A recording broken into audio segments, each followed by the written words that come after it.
Question 1. Simplify, then find the square root of this expression.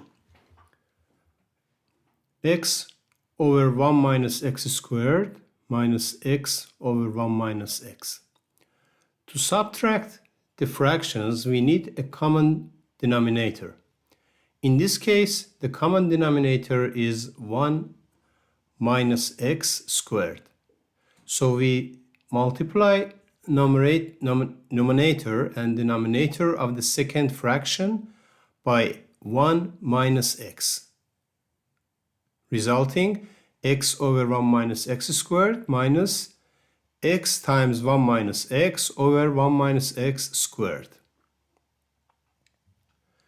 Then we simplify, distribute x into the parentheses, so I will have x over 1 minus x squared minus x squared over 1 minus x squared.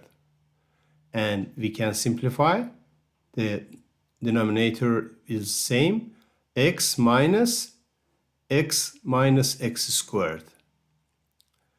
And we distribute negative sign inside the parenthesis, so I'll have x minus x plus x squared.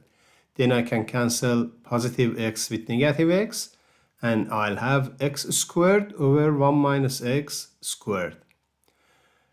The statement of problems asks us to find the square root of the expression. So we need the square root of this, which is very simple.